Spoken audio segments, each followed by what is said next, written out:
মেয়েদের জীবনটাই কেমন যেন অদ্ভুত। আসসালামু আলাইকুম, কেমন আছেন সবাই? আমি আজকে চটপটি রান্না করে নেব আর কিছু কথা বলবো। যেটা বলছিলাম, মেয়েদের জীবনটাই আসলেই অদ্ভুত। যে মেয়ের স্বামী ভালো তার সব কিছুই ভালো, আর যার স্বামীটাই ভালো না তার দুনিয়াটাই জাহান্নামে পরিণত হয়ে যায়। এই যে এখানে আমি ডাউল সিদ্ধ করে নিয়েছিলাম আর একটু টুকরা করে গোশ কেটে নিয়েছিলাম, মুরগির গোশ, ওটা দিয়ে আমি আজকে একটু চটপটি রান্না করে নেব আর কিছু কথা বলবো। মাঝে মাঝে ভাবি যে আসলেই কিছু মানুষের চেহারা সুন্দর হওয়ার থেকে ভাগ্যটা সুন্দর হওয়া বেশি জরুরি। কারণ যার ভাগ্যে যদি একটা ভালো স্বামী দেওয়া হয় থাকে, তাহলে তার জীবনটাই সুন্দর। আর কোনো মেয়ের ভাগ্যে যদি একবার অমানুষ জোটে, তার জীবনটাই পুরো শেষ।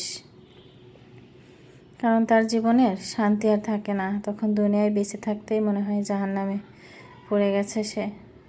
এই যে আমি সুন্দর করে চটপটিটা রান্না করে নিচ্ছিলাম। মাঝে মাঝে জানেন এতটা খারাপ লাগে, মনে হয় কোনো কিছুই ভাল লাগে না, যে মেয়ে হয়ে জন্ম নেওয়াই মনে হয় অপরাধ হয়ে গেছে। কারণ একটা মেয়ে সব ছেড়ে যখন স্বামীর ঘরে আসে, সেই স্বামী যদি তাকে না বোঝে, তোর মতো কষ্ট আর কোনো কিছুই হয় না। দেখেন, কথা বলতে বলতে আমার রান্নাটা শেষ হয়েছে। কেমন হয়েছে রান্নাটা অবশ্যই কমেন্টে জানাবেন। সবাই ভালো থাকবেন। আসসালামু আলাইকুম।